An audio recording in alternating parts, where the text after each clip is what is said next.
So I think, first of all, you heard this across the board, but the human side of this project, of this type of a change, wherever you go, is the hardest part. And it's usually the one that's the most overlooked. So it's always going to be difficult, no matter what software change you're making. But to take something that's been around maybe for 10 or 20 years, um, that conversation needs to be at the forefront of the discussions. And some of the things we see that organizations do that make them really successful, they bring users into the conversations early, not just training. So at the start of the project, we understand as we're walking into it who are key decision makers.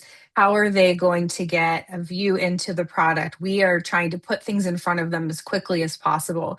We have mechanisms built into the Rad AI implementations, and should any implementation have, this is the questions to be asking, how do you expose the product as early as often? How do we get you in and get experience into what the features and functions look like, but also understanding how we're going to change over time?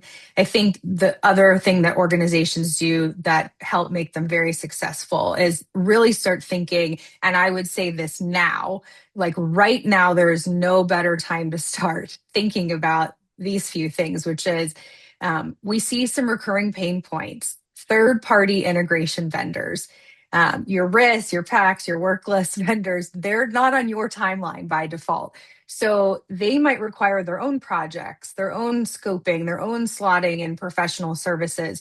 So starting those conversations early and often, that is exactly what we are doing at Rad AI. We actually have a role that's embedded into the sales process that sits on the implementation team that is helping make sure that right out of the gate, we're trying to surface, where do you want to send information to? Where do you want Rad AI to get information from? And how do we help you start thinking early about connecting to those third party vendors? So when you're ready to move on a new reporting platform, you have already had the ball rolling on some of these other downstream impactful changes that are going to be required to go live.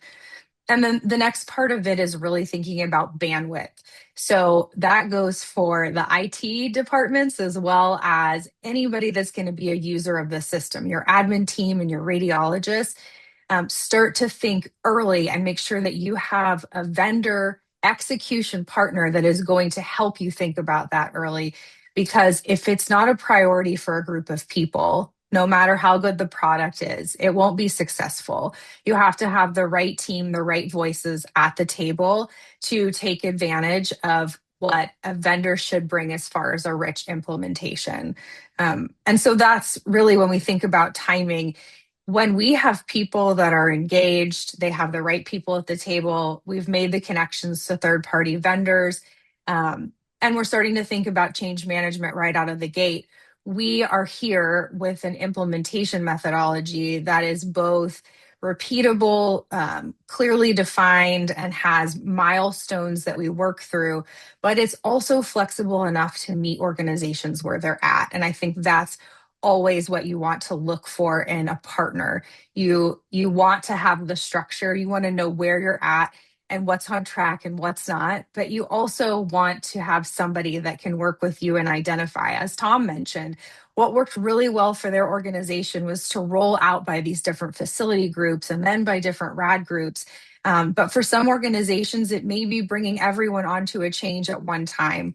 And that's where you want a partner that's going to understand how we bring structure and guidance and that partnership and stability to the entire process, to go live, and the support afterwards, but also how can we adapt the way that we work to ensure that we're positioning your organization for success. And I think when we do that, that's where we see 4 or 5 month implementation timelines. We always like to plan for about 6 months.